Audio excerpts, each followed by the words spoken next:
আপনাদের ভাইয়া মুরগি নিয়ে আসছে আমাকে না বলে হঠাৎ করে। এই ব্রয়লার মুরগির চাইতে এই মুরগিটা খেতে অনেক মজা। তারটা রেডি। তো অনেকে বলতে পারেন কিসের রোজা, আসলে রমজানের মধ্যে পানি দিয়ে সুন্দর করে চামচ দিয়ে একটা ব্যাটার তৈরি করে নিতেছি। তো এদিকে চলে আসলাম মাটির চুলায় রান্না করতে। আসলে এই গরমের মধ্যে মাটির চুলায় রান্না করা যে কি করতে। আসসালামু আলাইকুম, welcome back to my page. কেমন আছেন আপনারা সবাই? আলহামদুলিল্লাহ, আপনাদের দোয়ায় আমিও ভালো আছি। আমি আবারও হাজির হয়ে গেলাম আপনাদের মাঝে নতুন আরেকটি ব্লগ নিয়ে।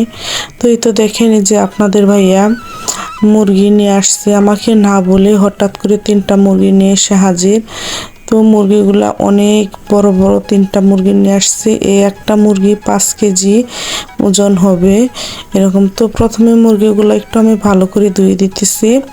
তো বুসরা বাবা এগুলো এখন বাসায় নিজেই বানিয়ে নেবে। আর এগুলো নিয়ে আসছে আমাদের বাড়ির কাছে একটা মুরগির একটা খামার আছে বিশাল বড়। ওই খামারে শুধু মুরগি যে এগুলা বাচ্চা ফোটানোর জন্য এই মুরগিগুলা পালে। তো ওই জায়গা থেকে মুরগিগুলা নিয়ে আসলো। মাঝে মধ্যে তারা বিক্রিও করে। তো এটা একটু খোঁজখবর রাখতে হয়, কখন বিক্রি করে ওইটা খোঁজখবর রেখে আনতে গেলে তখন মুরগিটা পাওয়া যায়। তো এই মুরগিটা আসলে বুসরার বাবা খুব পছন্দ করে। এই ব্রয়লার মুরগির চাইতে এই মুরগিটা খেতে অনেক মজা। তো আজকে মুরগি যেগুলাই নিয়ে আসছে 3টা মুরগির মধ্যে 2টা মুরগি মুরগ। আসলে মুরগ টাইপের মুরগি যেগুলা থাকে এগুলা খাইতে অনেক ভালো লাগে। আর মুরগগুলার মাংস অনেক ভালো হয়। তো একটা মুরগি ছিল প্রায় 5 কেজির ওজনের উপরে।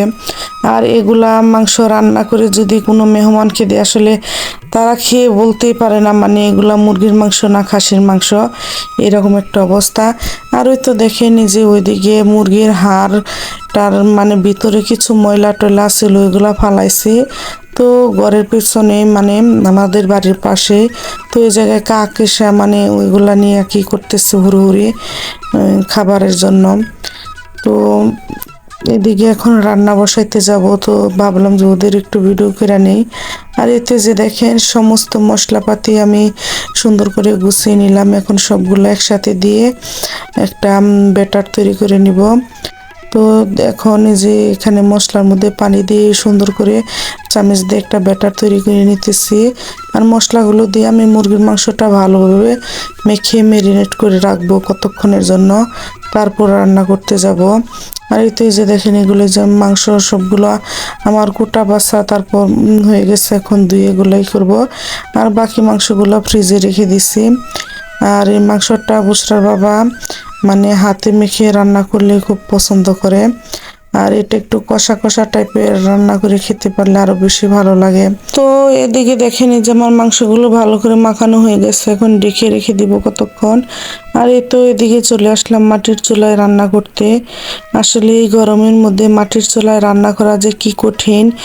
যারা আমরা গ্রামের বাড়িতে থাকি আর যারা মাটির চুলায় রান্না করি তারাই আসলে বুঝতেছি কি একটা অবস্থা যাচ্ছে আমাদের উপর দিয়ে। আর মাটির চুলায় আর গ্যাসের চুলায় নাই গরমের জন্য সব জায়গায় আসলে প্রচণ্ড গরম। রান্নাঘরে বিশেষ করে একটু বেশি গরম থাকে।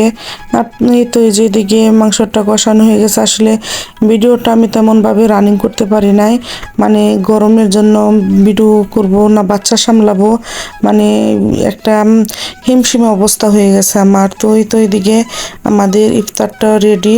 তো অনেকে বলতে পারেন কিসের রোজা, আসলে রমজানের পরে 6টা রোজা রাখতে হয়। রমজানের ঈদের চাঁদের মধ্যে আমরা ওই 6টা রোজায় রাখতেছি। আর এই তো দেখেন এদিকে যে আমার রান্না হয়ে গেছে। তো দেখে বোঝাই যাচ্ছে না এটা মুরগির মাংস না গরুর মাংস, এরকম একটা অবস্থা। তো ভালো থাকবেন সবাই।